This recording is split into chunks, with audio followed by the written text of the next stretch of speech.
Ta-da! And I'm not going to sit here and scam you and be like, which are difficult topics. I got a manifestation or law of attraction video is something that I wish someone had told me before I chose A-level chemistry. Hey guys, welcome back to my channel. So for today's video, I'm going to be talking about whether or not you should choose A-level chemistry and the things that you should consider before choosing the subject. I wanted to make this video because so many of you really liked the first one, and to be completely honest, I actually really liked filming it and editing it. It was just so much fun to make a really chill video that was also really informative. So I thought, you know what, let's give the people what they want. So that's today's video. I hope you guys enjoy and I hope you find it informative and useful. And yeah, let's just get started. The very first thing that you should consider before choosing A-level chemistry is how well you coped with the workload at GCSE. Coping with the workload at GCSE is hard in itself. Now imagine it at A-level. There's a lot of content. I personally feel that once you get to A-level, the word cope becomes so much more apparent because you have to learn 2 years worth of work at GCSE. You learn 1 year's worth of work in 4th year and 1 year's worth of work in 5th year. At A-level, that's not really the case. To clarify it, I'm going to show you my textbook. Ta-da! It's not that dramatic. I don't know why I tried to hype it up that much. It's just really thick. I mean, look at how thick my textbook is. It is thicker than, you can insert whatever noun you want to here. This one textbook contains so much content. And I'm going to be completely honest, if you found it difficult to cope with the workload at GCSE, it's only going to get harder at A-level. And you should definitely consider that before choosing A-level chemistry, because trust me, it's really only going to get harder.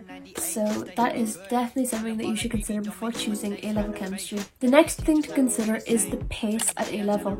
So a lot of my friends in the year above actually did tell me this before I chose it, and I totally see why. Like I said earlier, coping with the workload is hard in itself. Now imagine doing that when your teacher is teaching at the speed of light. It ain't easy. This year in chemistry, I have definitely found it difficult to keep up with the pace, and I'm not going to sit here and scam you and be like, oh yeah, there's definitely time for a wee chill lesson where you can have a nice, conversation with all your friends. Gone are the days where you just sit in a lesson and don't really do much work. A-level chemistry classes are not like that. Trust me, they're not like that. They're far, far, far from it. That's another galaxy away. Basically, to summarize my point, they have to teach you so much content, so there really isn't a lot of time for class discussions and for you asking them certain questions and for them to really go through a massive homework. You can't really do that, which is hard to get your head around, especially when you are doing some of the more difficult topics in chemistry, such as quantitative or atomic structure, which are difficult topics in themselves. This brings me on to my next point, which is be prepared to not get the course finished. One of my teachers, not my chemistry teacher, but one of my teachers said that we students are actually 1 month behind where we should be. That's like 30 days or 31 depending on which month you're in. This means that as students, we already have so much pressure on us. Now add a global pandemic to the equation, and that's not an equation that I want to solve. Now I know that we have the exciting news of the vaccine and all, but to be completely honest, I think your generation, I mean I'm talking as if I'm part of a different generation, but I think the next year's students and even the students after that, there will still be people isolating by then. I hope not, but the reality is that there could be people isolating by then. So if teachers are having their teaching time disrupted, that means that they're getting further and further back, which means that the chances of my class, for example, even finishing our course this year is slim in itself.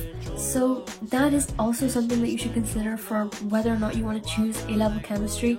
You will be going very quickly, so trying to manage definitely isn't the easiest, and it is something that you should also consider before choosing your A-levels, specifically in this video for choosing A-level chemistry. Next up, we have exam structure. Now, I'm going to be completely honest. I have absolutely zero clue about how the English exam boards and the Welsh exam board and Scotland's exam board, about how any other exam board that isn't SIA structure their exams. But for SIA, we have multiple choice, and then we have just our regular questions. And these 10 one-mark questions that are all multiple choice are probably the most annoying questions on the entire paper, purely because I'm pretty sure the majority of my class, I've asked some of my friends and they've also said that yes, they found this, spend more time on these 10 questions that are each worth 1 mark. We spend longer on these questions than the rest of the paper. The reason I'm even mentioning this in the video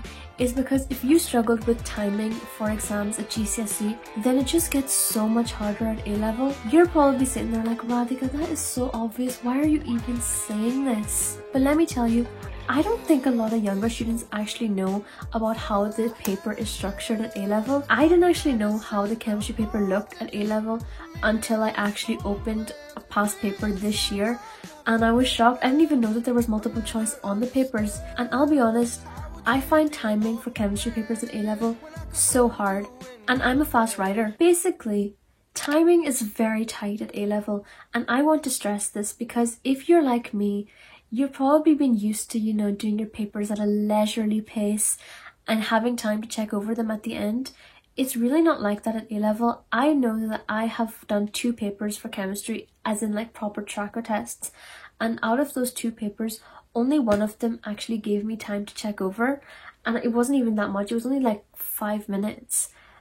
So that is definitely something that you should also consider before you choose A-level chemistry. Go onto your exam board website and just look at all of the chemistry papers and see how they're laid out and think, would I be able to answer this in the time given? I know if you are a GCSE student, that's probably like so much further away from you. You're probably not even thinking about that right now, but it is really useful. It's just nice to see how the paper is structured and what type of questions to expect. Obviously, you haven't done the paper yet. You haven't even started the course yet if you're watching this video. So that might be a useless point, but I did this for chemistry. I also did this for maths, and I just thought it was interesting to see how the paper was laid out. So yeah, I would definitely recommend also doing that. The last thing that I want to talk about is something that I wish someone had told me before I chose A-level chemistry. And that is, keep your mind open. Some people are probably watching this like, did I click on a manifestation or law of attraction video? No, you're on the right video. Just stay for a few minutes if you got this far. You need to really be prepared to just have an open mind when you go into that classroom. Be prepared to have all of your former knowledge rendered wrong, and be prepared to be very confused at times. So, quick anecdote. At GCSE, I learned the copper atom structure looks like this. Little did I know, the atom actually looks like this. Also, can we just pick up on the fact that an atom is 3D? Maybe I was just really stupid at GCSE, but I didn't really know that. I learned it as being little circles and that was it. Dots and crosses, that was it. I didn't know that this is what an atom looked like. It's 3D, and there are things called subshells and orbitals and energy levels. Mind blown. This one topic took me so long to understand, and bear in mind, my teacher was teaching this at the speed of light, and I'm 90% sure I was isolating whenever he was teaching it. I found it difficult to get my head around this, and I know that I'm not the only one. I think I do come across as someone that does get stressed about very trivial things. I do, but imagine me getting stressed over energy levels and orbitals. I really wanted someone to shoot me into orbit after I had that first chemistry class on atom structure. It took me such a long time to understand this topic, and I had to do so much reading on my own, in my own free time during my study periods, before I could actually turn around and say, yes, I understand this. It isn't easy for your teacher to turn around and be like, no, you've been learning a watered down version at GCSE. That is completely wrong. This is what it looks like. So what I'm trying to say is, go in with an open mind. I know it's not easy, but it will actually help you so much. And just being aware that not everything is how it seems, and that there's so much more to chemistry than what the book tells you or what you've been told at GCSE will definitely help at A-level.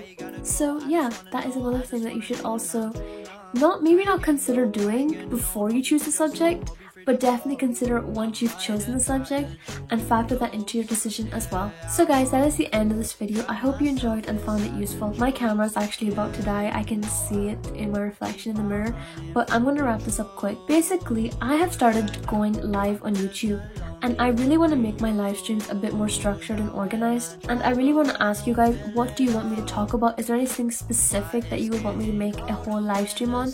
Because I can talk for longer then. So please drop all your suggestions down below or DM me on Instagram or Twitter and I will get back to you on that.